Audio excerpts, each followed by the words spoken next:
جی حسن اللہ یہ سب شروع کریں جی انشاءاللہ ناظرین سامعین دیکھیں گے کہ یہ ترجمے غلط کرتا ہے، میں نے ترجمہ اس کا غلط ثابت کر دیا۔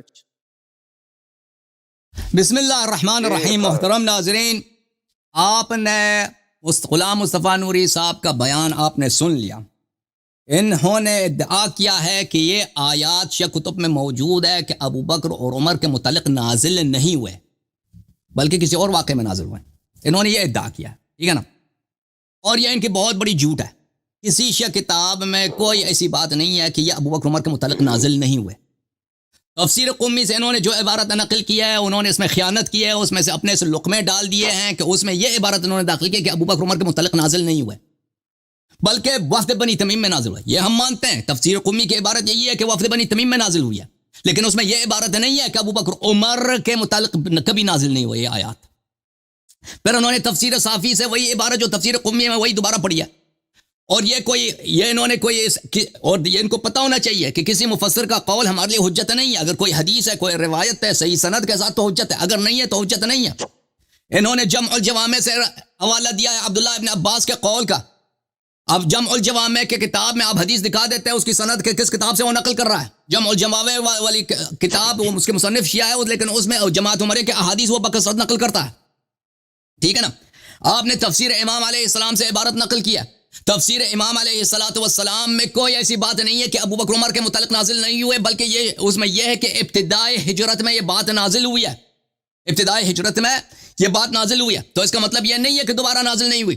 تفسیر امام حسن عسکری علیہ السلام میں یہ ہے کہ ابتدائے ہجرت میں ان الذین بسم اللہ الرحمن الرحیم لا ترفعوا اصواتکم، اللہ تعالیٰ نے ادب سکھا دیا تھا، تو یہ تو آپ پہ حجت ہے، حجت بن جاتا ہے کہ جب شروع سے اللہ نے بتایا تھا کہ آواز بلند نہ کرو، تو سنہ 9 ہجری کو انہوں نے کیوں آواز بلند کیا؟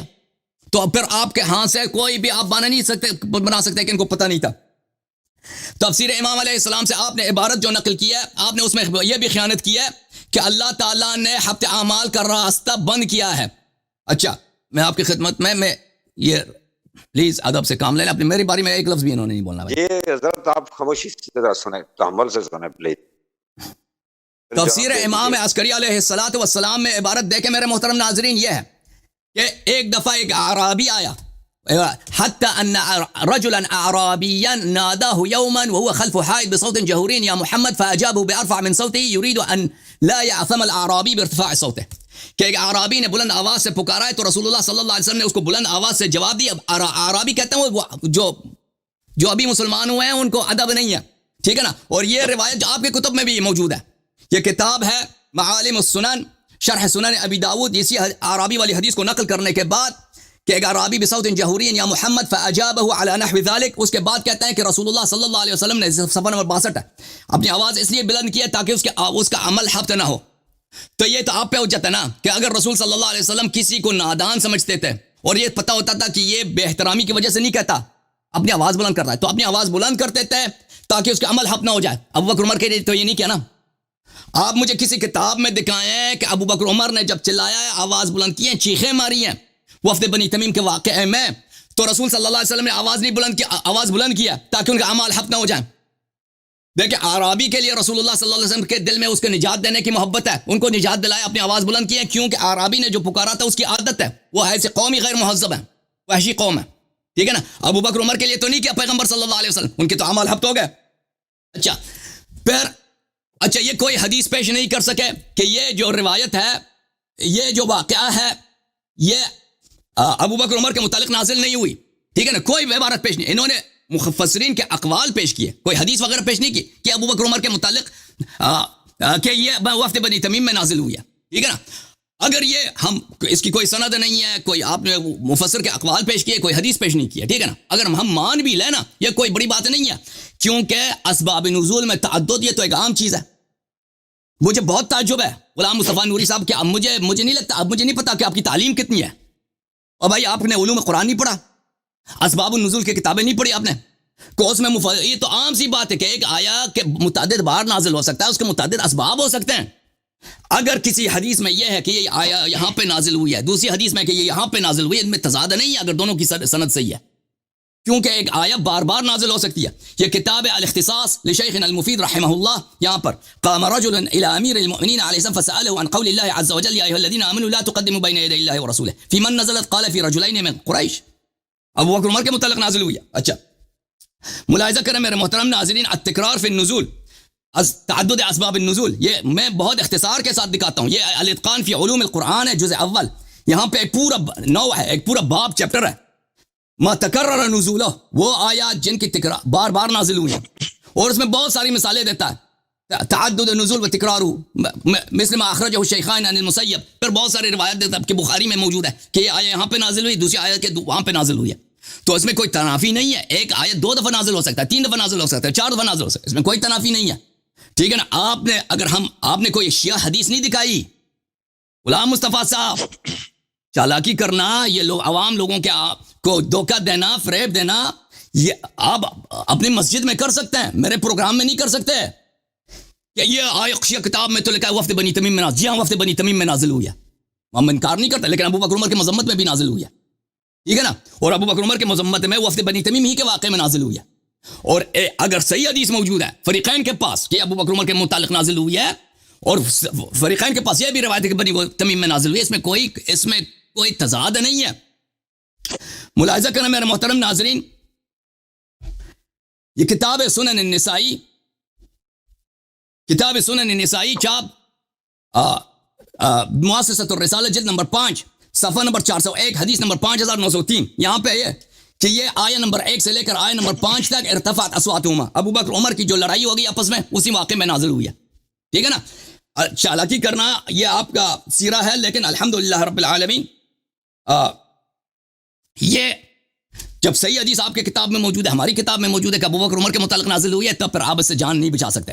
تعدد نزول، اسباب نزول ہو سکتے ہیں، اور لوگوں نے بھی بدتمیزی کی، ان کے مذمت میں بھی نازل ہوئی ہے. ہاں، لیکن ہمارا یہاں پہ گفتگو ابو بکر عمر کے متعلق ہے. اچھا، اب میرے محترم ناظرین، میں آپ کی خدمت میں وہ دلائل دکھا دیتا ہوں کہ رفع الصوت، اس میں تو تقدم ہے نبی صلی اللہ علیہ وسلم پہ. رفع الصوت ہے، کسی کا اس نے جواب نہیں دیا. بھائی آپ انکار کرتے ہیں کہ ابو بکر عمر نے آواز بلند کیا؟ وہ آپ کی کتابوں میں صحیح سند کے ساتھ موجود ہے. کس یا کتاب میں موجود ہے کہ ابو بکر عمر نے آواز بلند نہیں کیا؟ آپ نے تو کوئی حدیث نہیں دکھایا کہ ابو بکر عمر نے آواز بلند نہیں کیا. وہ آپ کی کتابوں میں صحیح سند کے ساتھ موجود ہے کہ ابو بکر عمر نے آواز بلند کی. دیکھو، یہ کتاب تعظیم و قدر الصلاح لابی نصر المروزی، چاپ مدینہ المنورہ، صفحہ سنہ 406 میں چھپی ہے. نہاہم ان یرفعوا اصواتهم فوق صوت النبی صلی اللہ علیہ وآلہ وعلم ان ذلك يحبط اعمالهم. اللہ تعالیٰ نے منع کیا کہ آواز بلند نہ کرو، اور فرمایا ہے کہ یہ سبب حبط عمل ہے. یہ آپ چالاکی کر رہے ہیں نا. کہتے ہیں اللہ نے تو قرآن میں کہا کہ کہیں ایسا نہ ہو کہ آپ کے اعمال حبط نہ ہو جائیں. اللہ نے یہی کہا کہ ایسا نہ ہو کہ آپ کے اعمال حبط ہو جائیں. آپ مثلا زنا نہ کرو، جہنم جاؤ گے، ترک نہ ہو جاؤ گے. ٹھیک ہے نا. نبی صلی اللہ علیہ وسلم کو گالی بے احترامی نہ کرو، جہنم جاؤ گے. ٹھیک ہے نا. اگر اللہ تعالیٰ نے کیا بتا دیا، عام ایک قاعدہ دے دیا. اب سبب نزول ابو بکر عمر اگر ہیں کہ اب آواز بلند کرو گے حبط اعمال ہو جائیں گے. ابو بکر عمر نے آواز بلند کی ہے، سبب نزول بھی وہی ہے، تو ان کا اعمال کیوں حبط نہ ہوا؟ دیکھیں، اگر ایک قاعدہ اللہ نے دے دیا کہ جو مثلا زنا کرتا ہے اس کو 80 کوڑے لگیں گے، کسی شخص نے زنا کیا اس کو 80 کوڑے لگیں گے نا، تو کہہ دو کہ اس کے آیا میں تو یہ نہیں لکھا کہ اسی شخص کو ہم نے 80 کوڑے لگانے. اچھا، یہ کتاب ہے کتاب المنہاج فی شعب الایمان، جو دار الفکر سنہ 1979 میں چھپی ہے. یا ایھا الذین آمنوا لا ترفعوا اصواتکم ان تحبط اعمالکم وانتم لا تشعرون انما اراد بذلك ان رفع الصوت فوق صوت يوقع معصیہ فیخرج الایمان. فرمایا ہے کہ آواز بلند کرو گے یہ گناہ ہے، اور اس سے ایمان انسان سے دور ہو جاتا ہے، ایمان نکل جاتا ہے. الرافع ويحبط بعض عمله، اور اس کے اعمال بھی حبط ہو، بعض عمل نہیں، سب حبط ہو جاتے ہیں. اچھا، السوائق المحرقة على الجهمية والمعطلة لابن قیم الجوزیہ. یا ایھا الذین آمنوا لا ترفعوا اصواتکم، فرمایا وحذرهم من حبوط اعمالهم بذلك، فرمایا کہ یہ حبط عمل کا سبب ہے. یہ فخر رازی کی تفسیر میں ملاحظہ کریں کہ ترک رفع الصوت دلیل على قلة الاحتشام وترك الاحترام. ٹائم ختم ہو گیا ہے. جی ختم ہو گیا. نحمدہ و نصلی علی رسول الکریم وعلی آلہ و صحابہ اجمعین. محترم معزز سامعین و ناظرین، آپ متوجہ ہوں اور دیکھیں اس حسن اللہ یاری کی چالاکیاں. اس نے کہا تھا کہ اس میں اختلاف نہیں ہے، یہ کہہ رہا تھا کہ یہ حتمی طور پر یہ شیخین کریمین کے بارے نازل ہوئی ہے. میں نے اس لیے ان کی تفاسیر، تفسیر کمی، صافی، جوامع الجامع سے پڑھ کر سنایا کہ تیرا یہ جھوٹ ہے، تو یہ کذب بیان نہیں کر رہا ہے کہ اس پہ اختلاف نہیں ہے کہ یہ شیخین کے بارے نازل ہوئی ہے. تو تیرے مفسرین، کوئی کہتا ہے یہ ثابت بن قیس کے بارے نازل ہوئی، کوئی کہتا ہے وفد بنی تمیم کے بارے میں نازل ہوئی، اور پھر اس نے کتنا بڑا جھوٹ بولا ہے. کہتا ہے جی کہ میں نے وہ تفسیر کمی میں الفاظ اپنی طرف سے داخل کیا، لعنت اللہ علی الکاذبین لا حول ولا قوت الا باللہ العلی العظیم. میں نے ساری عبارت پڑھ کر سنائی، دوبارہ پڑھ کر سنا دوں. میں نے یہ نہیں کہا کہ یہ الفاظ تفسیر کے ہیں، الفاظ پڑھ کر میں نے اس کا ترجمہ کر کے میں نے یہ بات کہی ہے کہ آپ کے مفسر نے اس میں شیخین کا ذکر نہیں کیا، شیخین کا نام نہیں لیا. میں نے تو یہ بات کہی ہے اور آپ نے میرے ذمہ جھوٹ لگا دیا. پھر آپ نے یہ کہا کہ ابو بکر عمر رضی اللہ تعالیٰ عنہ کے بارے میں، پھر آپ نے کہا کہ یہ آیت متعدد بار نازل ہوئی ہے. یہ آپ کا یہ خیال ہے. آپ نے حوالے دیے، جتنے بھی حوالے دیے، کسی کتاب میں بھی یہ نہیں ہے کہ لا ترفعوا اصواتکم فوق صوت النبی یہ آیت 2 بار نازل ہوئی یا 3 بار نازل ہوئی یا 4 بار نازل ہوئی. تعدد نزول کا میں نے انکار کب کیا ہے، لیکن اس آیت کو لا ترفعوا اصواتکم فوق صوت النبی، آپ کا مفسر کمی بھی نہیں یہ بات مانتا، وہ بھی آپ کے خلاف بات کر رہا ہے. اور آپ کا صافی والا بھی نہیں مانتا، مجموع الزوائد والا بھی نہیں مانتا، جوامع الجامع والا بھی یہ بات نہیں مانتا. یہ مفسرین کے اقوال ہے، یہ مفسرین کے اقوال ہے. تو بھائی کہہ دو کہ کمی والے نے جھوٹ بولا ہے. سامعین ناظرین کو پتہ چل جائے کہ لوگوں کے سامنے فراڈ کرتے ہیں، اگر پیچھے کہتے ہیں کمی کی سب روایات شکا ہے اور کمی بڑی مستند تفسیر ہے. لوگوں کے سامنے کہہ دو آج کھل کر صافی والے نے جھوٹ بولا ہے، کھل کر مجموع البیان والے نے جھوٹ بولا ہے. کیوں نہیں کرتے؟ وہ مفسرین کے اقوال ہے، یہ تو مفسرین کے اقوال ہے. تو ابن ابی ملیکہ اس کو آپ نبی مانتے ہیں جیسے ابھی مانتے ہیں ابن ابی ملیکہ کو؟ بھائی وہ مفسرین کے اقوال کا مسترد کر دی. کیسی چلاکی ہے آپ کی، کیسی خیانت ہے آپ کی. اور ادھر ابن ابی ملیکہ کی روایت جو تابعی ہے 117 یا 118 ہجری میں جو پیدا ہوئے، 80 سال کی ان کی عمر ہے. امام ذہبی سیر اعلام النبلاء میں کہتے ہیں 80 سال کی عمر ہے. اب 117 سے 80 کو نکالے، پیچھے 28 29 سال تقریباً اس کی عمر بنتی ہے. تو بھائی ابی ملیکہ یہ نہ صحابی ہے، یہ تو تابعی ہے، اور تابعی بھی کبار تابعین میں سے نہیں ہے، یہ بھی تابعی ہے، یہ بھی تابعی ہے. اور یہ تو نزول آیت کے وقت موجود ہی نہیں تھا، نزول آیت کے وقت موجود ہی نہیں تھا. یہ بیان کر نزول قرآن مجید کا نزول بیان کر رہا ہے. لازماً اس نے دیکھا نہیں، یہ موجود نہیں تھا. تو درمیان میں راستے ہیں. لا ترفعوا اصواتکم فوق صوت النبی کا شان نزول بیان کرتے ہوئے ابن ابی ملیکہ نے آگے نہ کسی تابعی کا نام لیا نہ کسی صحابی کا نام لیا کہ مجھے یہ بات فلاں صحابی نے سنائی کہ وہ صحابی فرماتے ہیں کہ میں فلاں وقت میں تھا اور اس وقت یہ آیت شیخین کے بارے میں نازل ہوئی. ادھر مفسرین کے اقوال کہہ کر مسترد کرتے ہو، اور ادھر ابن ابی ملیکہ جو ایک تابعی ہے اس کی بات پر آپ معاذ اللہ شیخین کریمین کے دشمن بنے ہوئے ہیں. ماننا ایک رکھے نا. اگر ابن ابی ملیکہ کی بات کو بنیاد بنا کر اعتراض کرتے ہو، شیخین کریمین کے ایمان کو حد سے تنقید بناتے ہو، اور ادھر دیکھ اوے اللہ یاری ادھر دیکھ سنے گا تو جواب دے گا نا. اچھی طرح سنا نہیں ہے بات، ادھر دیکھ بات تو سنے گا تو جواب دے گا نا. اس نے کہا یہ آیت متعدد بار نازل ہوئی ہے، اور میرے بھائی مجھے حوالہ تو دے، اس نے کہا ہے کہ یہ آیت 2 بار نازل ہوئی ہے یا 3 بار نازل ہوئی ہے. اچھا اس پر کوئی ایک حدیث مرفوع سنا دے مجھے کہ نبی پاک علیہ السلام نے فرمایا ہو یہ آیت 2 بار نازل ہوئی ہے، یا کسی صحابی نے فرمایا ہو کہ یہ آیت 2 بار نازل ہوئی ہے. مسلم میں ہے، مسلم شریف میں یہ حدیث ہے، بھائی اس میں کیا ہے یہ آیت 2 بار نازل ہوئی ہے. وہ تیرا استدلال ہے جی کہ سعد بن معاذ رضی اللہ عنہ کا وصال کیونکہ 5 ہجری کو ہوا ہے، اور نبی پاک علیہ السلام نے حضرت سعد بن معاذ کو فرمایا تھا کہ اے معاذ ثابت بن قیس کیوں نہیں آتا؟ وہ سعد بن معاذ گئے اور انہوں نے جا کے حضور علیہ السلام کا پیغام دیا کہ بھی تو اہل جنت سے ہے. تو اس سے تیرا استدلال کرنا کہ یہ آیت 2 بار نازل ہوئی ہے. او اللہ یاری، اب پھر کہہ رہا ہوں یار یہ دیکھتا کیوں نہیں یہ بندہ یار؟ پھر کہے گا میں نے بات نہیں سنی اس کی. آپ بولتے جائیں، میں سن میں سنا، کان سے جاتا آنکھ سے نہیں جاتا. میں تیرے پوائنٹ کو ایڈریس کر رہا ہوں تاکہ تیرا سن رہا. ادھر سے توجہ کر. محترم سامعین، ناظرین، عوام الناس، علماء، سبھی سننے والے توجہ کریں کہ یہ شخص کیسے فراڈ کرتا ہے. مسلم شریف کی حدیث اس نے پوری نہیں پڑھی.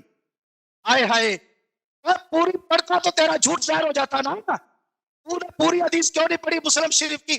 نکال اپنا سفا نکال. حاضرین سامعین کو پوری حدیث پڑھ کے سنا تاکہ تیرا جھوٹ ظاہر ہو جائے. امام مسلم رحمۃ اللہ نے اس حدیث کو 3 سندوں کے ساتھ ذکر کیا ہے اور اس کا مرکزی راوی ہے ثابت البنانی رحمۃ اللہ علیہ. ثابت البنانی کے 3 شاگرد اس کو روایت کرتے ہیں. ایک حماد بن سلمہ، دوسرے سلیمان بن مغیرہ اور تیسرے ایک اور جعفر. وہ 3 شاگرد ثابت البنانی سے اس حدیث کو روایت کرتے ہیں. سعد بن معاذ رضی اللہ تعالیٰ عنہ کا ذکر کرنے میں حماد بن سلمہ راوی ثابت البنانی سے منفرد ہے. امام مسلم نے یہ روایت نقل کرنے کے بعد اور اسی روایت کے نیچے جو تو نے پڑھ کر نہیں سنائی تاکہ تیری خیانت ظاہر نہ ہو جائے، امام مسلم نے اسی کے نیچے دوسری سند کے ساتھ روایت نقل کی اور کہا کہ اس سند میں سعد بن معاذ کا ذکر نہیں ہے. اور تیسری سند بیان کی ثابت البنانی کا تیسرا شاگرد بیان کرتا ہے اور امام مسلم اس کو بیان کر کے کہتے ہیں کہ اس کی حدیث میں بھی سعد بن معاذ کا ذکر نہیں ہے. اور امام مسلم یہ بات کیوں کی؟ مسلم کوئی بات سمجھانا چاہتے ہیں. وہ محدث ہے نا، امیر المحدثین ہے، امام المحدثین ہے. وہ تیری طرح جاہل نہیں تھے. تو تجھے چاہیے تھا کہ تم سے مفتی اللہ سکھا لیتا تاکہ تجھے اصول حدیث سکھا دیتا. امام مسلم رحمت اللہ علیہ سمجھانا چاہتے ہیں کہ بھائی حماد بن سلمہ نے سعد بن معاذ کا ذکر کیا لیکن اس کے 2 ساتھی ثابت البنانی کے 2 شاگرد سعد بن معاذ کا ذکر نہیں کرتے. اور سعد بن معاذ کا ذکر کرنے میں حماد بن سلمہ منفرد ہے، اس کا مطابق کوئی نہیں، جبکہ سلیمان بن جعفر کا اسی حدیث میں موجود ہے. اور امام مسلم یہ سمجھانا چاہتے ہیں کہ اس روایت میں سعد بن معاذ کا ذکر محفوظ نہیں ہے. یہ دکھاؤ میرے پاس، یہ دیکھو امام علامہ ابن کثیر رحمت اللہ علیہ انہوں نے اسی حدیث پر گفتگو کرتے ہوئے امام پکڑا یا ذرا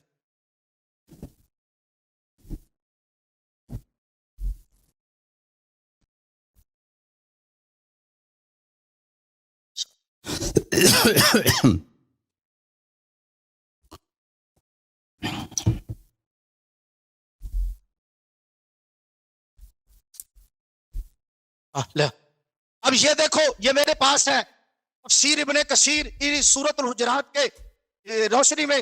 یہ میرے پاس صفحہ ہے 360 اور اس کا جلد ہے میرے پاس 4. قدیمی کتب خانہ آرام باغ کراچی کی یہ چھپی ہوئی ہے. اگر کہے تو میں دکھا بھی دیتا ہوں، پڑھ بھی دیتا ہوں. وہ کہتے ہیں لم یذکر سعد بن معاذ رضی اللہ تعالیٰ عنہ، پھر کہتے ہیں هذه الطرق الثلاث معللۃ لروایت حماد بن سلمہ فیما تفرد به من ذکر سعد بن معاذ. علامہ ابن کثیر رحمۃ اللہ فرماتے ہیں ٹائم ختم ہو گیا. رضی اللہ عنہ کی حضرت حماد بن سلمہ کی روایت جس میں حضرت سعد بن معاذ کا ذکر. ٹھیک ہے بھائی، ختم ہے ٹائم. بھائی مفتی صاحب ٹائم ختم ہو گیا. اور میں ایک چیز کو یاد دہانی کرنا چاہتا ہوں، یہ علامہ صاحب دیکھیں ان کے سسٹم میں، ان کے آڈیو سسٹم میں کوئی پرابلم ہے. جب یہ چیختے ہیں نا تو خود بخود ان کی آواز دھیمی ہو جاتی ہے آٹومیٹک. ٹھیک ہے نا، ہماری طرف سے نہیں ہے، مجھے خود پریشانی ہوتی ہے کبھی کبھار ان کو سننے کی وجہ سے. میں سمجھتا ہوں اس کی وجہ یہی ہے کہ جب چیختے ہیں نا ان کا مائکرو فون ان کے سسٹم میں کچھ ایسا ہے جب یہ چلاتے ہیں تو آواز ان کی دھیمی ہو جاتی ہے. تو آپ اگر نارمل آواز میں بات کریں نا وہ آپ کے لیے بہتر ہے. آپ سے کم چیختا ہوں, آپ مجھ سے زیادہ چیختے ہیں. میں چیختا ہوں نا تو میرا مائک بھی صحیح ہے نا, آپ کی مائک وہ صحیح نہیں ہے نا بھائی صاحب. یہ بتا بس جواب دے اب ٹھیک ہے بھائی ٹھیک ہے, پر نہیں کہنا کہ ہم نے آپ کی آواز دھیمی کی, ہم نے آپ کی آواز دھیمی نہیں کی, وہ آپ کی اپنی جانب سے. ارگ صاحب یہ دیکھو میں اس کے پوائنٹ ایڈریس کر رہا ہوں, اس کے جو پوائنٹ ہے صحیح ہے ایڈریس کر رہا ہوں. ٹھیک ہے بھائی, وہ ٹائم آپ کا ختم ہے. اسے جواب دینا چاہیے. بالکل بالکل جی مجھے جواب شروع کر دوں جناب. علامہ صاحب جی بسم اللہ الرحمن الرحیم. میرے محترم ناظرین, انہوں نے کہا ہے کہ اس کے شان نزول میں اختلاف ہے. دیکھیں میرے محترم ناظرین, کسی اختلاف تب ہوگا شان نزول میں, سبب نزول میں, کہ کوئی کہہ دے یہ سبب نزول نہیں ہے, سبب نزول دوسرا ہے. اگر کوئی مفسر اپنی کتاب میں یا محدث اپنی کتاب میں ذکر کرتا ہے کہ اس آیت کا شان نزول یہ ہے, پھر دوسری کتاب میں موجود ہے کہ اس کے شان نزول کچھ اور ہے, ٹھیک ہے نا, تو یہ دونوں صحیح ہو سکتے ہیں. یہ دونوں صحیح ہو سکتے ہیں. یہ کہنا کہ ان کا یہ شان نزول میں نزاع ہے وہ صرف اس صورت میں ہوگا کہ کوئی تصریح کر دے, کہہ دے وہ دوسرا والا جو شان نزول ہے وہ غلط ہے. اچھا, انہوں نے جو شیعہ کتب کوٹ کی ہے, تفسیر صافی, تفسیر قمی, اس میں کسی نے نہیں کہا کہ ابو بکر عمر کے متعلق نازل نہیں ہوئی ہے. انہوں نے اپنے سے جملے ملا دیے اس میں, لیکن اس میں نص الفاظ کسی کے نہیں تھے. اگر کوئی کہتا ہے نا کہ اس کا شان نزول فلان واقعہ ہے, سبب نزول فلان واقعہ ہے, تو اس کا مطلب یہ نہیں ہے کہ فلان واقعے میں بھی یہ نازل نہیں ہوا ہے. تو اس کو یہ بات سمجھنا چاہیے ان کو کہ یہ کہنا کہ ابو بکر عمر کے متعلق کہ ان کے مذمت میں نازل ہوئی ہیں, یہ مسئلہ اجماعی ہے. یہ بالکل میری بات صحیح ہے, کیونکہ کسی نے اس کو ریجیکٹ نہیں کیا. ریجیکشن آپ دکھائیں, رد دکھائیں کہ کسی نے کہا یہاں پہ نازل نہیں ہوئی ہے. اچھا, پھر انہوں نے مجھ پہ تہمت ڈالا ہے بھائی کہ میں نے کہا تھا کہ انہوں نے کہا تھا کہ تفسیر قمی میں لکھا ہے کہ ابو بکر عمر کے متعلق نازل نہیں ہوئی. ان کے نص الفاظ تھے, ان کو ریپلے کر دیں. انہوں نے جب اپنے پہلے 15 منٹ میں انہوں نے ایک اس کے نص الفاظ تھے, انہوں نے کہا تھا کہ تفسیر قمی کے ترجمہ کرتے ہیں, انہوں نے کہا تھا یہ ابو بکر عمر کے متعلق نازل نہیں ہوئے ہیں. انہوں نے اپنے سے اس میں ڈال دیے تھے. اچھا, اب تعدد نزول کی دلیل کیا ہے؟ جب صحیح احادیث فریقین کے موجود ہیں, بخاری کے حدیث موجود ہے, وہ دوسروں کی حدیث موجود ہے, کہ ترمذی نسائی وغیرہ میں موجود ہے کہ ابو بکر عمر کے متعلق نازل ہوئی ہے, ٹھیک ہے نا, تو یہ تھا. اور ثابت ابن قیس بن شماس کے متعلق بھی ہے, ٹھیک ہے نا. تو پھر تعدد واقعات, تعدد اسباب نزول, یہ سب ثابت ہو جاتا ہے. تو اس میں اس سے زیادہ کسی کی تصریح کی ضرورت بھی نہیں ہے, لیکن اس پہ تصریح بھی کیا حافظ ابن حجر نے اسی فتح الباری میں تعدد نزول پہ تصریح بھی کیا. اچھا, پھر میرے محترم ناظرین یہ کہتے ہیں کہ ابن ابی ملیکہ نے روایت کیا. مجھے بڑا تعجب ہے ان کی باتوں سے, یہ اپنی کتابوں کو پڑھتے نہیں ہیں, بخاری وغیرہ کو پڑھتے نہیں ہیں. بھائی ابن ابی ملیکہ نے عروہ ابن زبیر سے روایت کیا, اور وہ تو صحابی ہے نا بھائی. اور بھائی سارا دن کہتے ہیں صحابہ صحابہ صحابہ, کبھی صحابہ کا معرفت ابھی حاصل کیا کرو. یہ ان الذين ينادونك من وراء الحجرات اکثرهم لا يعقلون اخبرني ابن ملیکہ ابی ملیکہ ان عبداللہ ابن زبیر اخبرهم. اب بھائی اب ابن ابی ملیکہ نے عبداللہ ابن زبیر سے روایت کیا. اچھا, پھر ملاحظہ کریں کتاب سنن کبریٰ میں نے پہلے بھی دکھا دیا آپ کو, جلد نمبر 5 حدیث نمبر 5903, عبداللہ اخبرنی ابن ابی ملیکہ ان عبداللہ ابن زبیر اخبرہ. عبداللہ ابن زبیر صحابی نہیں ہے جناب. اس شخص نے اس کو اوشیوں کے مقابلے میں آ کر اتنا بے بس ہو گیا مولوی صاحب کہ آپ اپنے ہی حدیث بھول گئے بھائی, اپنے کتابوں جس کو کہتا ہے صحیحین اصح الکتب بعد کتاب اللہ, اس کو بھی بھول گیا. اچھا, پھر یہ کوشش کر رہا ہے کہ بھائی کہہ دے کہ یہ جو ہے ثابت ابن قیس ابن شماس کے متعلق سنہ 5 ہجری میں غزوہ احزاب کے واقعے میں نازل نہیں ہوئی ہے. دیکھیں میرے محترم ناظرین, یہ کتاب مسلم کی احادیث, دیکھیں مسلم خود کیا کہتا ہے. پہلی بات یہ چاپ دار الفکر ہے مسلم. مسلم کے حدیث میں آپ کو دکھاؤں کہ مسلم خود کہتا ہے, یہ صفحہ نمبر 201 ہے, لیس کل شیء عندی صحیح وضعتها هنا انما وضعتها هنا ما اجمعوا علیہ. کہتے ہیں میں نے کتاب صحیح مسلم میں صرف صحیح احادیث جو میرے فتوے کے مطابق صحیح ہیں وہ میں نے داخل نہیں کی, وہ صرف وہ صحیح احادیث جو سب کے نزدیک اجماعی طور پہ صحیح ہیں میں نے داخل کیا, ٹھیک ہے نا, وہ خود کہتا ہے. اچھا, پھر آپ کی کتابوں میں ملاحظہ کریں, یہ کتاب ہے صحیح مسلم بشرح النووی, جلد نمبر 1, اتفق العلماء رحمهم الله على ان اصح الكتب بعد القرآن العزيز الصحيحان والمسلم البخاری و مسلم. سب علماء کا اجماع ہے کہ کتاب اللہ کے بعد سب سے صحیح کتاب, اصح کتاب کیا بخاری اور مسلم ہے. جب مسلم نے روایت کیا کہ سعد ابن معاذ کے حیات میں یہ ہوئی ہے, دوسری حدیث میں تو اس نے نہیں کہا نا کہ اس میں دوسری جو حدیث ہے اس میں ہے کہ سعد ابن معاذ کا راوی نے ذکر نہیں کیا. ہم یہ تو نہیں بولا کہ وہ سعد ابن معاذ کی جو روایت ہے وہ جھوٹ ہے, وہ تو آپ نے اپنے سے بنا ملا رہے ہیں. دیکھیں یہ مسلم ہے, مسلم تفرد ثقہ کو حجت سمجھتا ہے. ملاحظہ کریں یہ صحیح مسلم ہے چاپ دار الفکر. یہاں پر دیکھیں صفحہ نمبر 817 میں وہ خود فرماتے ہیں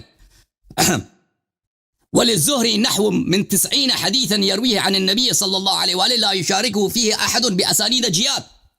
زہری کے نزدیک 70 احادیث ہے جو منفرد نقل کرتا ہے. سب کی حدیث صحیح ہے. اور کتنے صحیحین میں احادیث ہیں جو اس کے روات منفرد ہیں, کسی اور نے روایت نہیں کیا. یہ حدیث جو بہت بڑا مشہور ہے انما الاعمال بالنیہ, اس کے مختلف طبقات میں اس کے روات جو ہیں ایک ہی ہیں.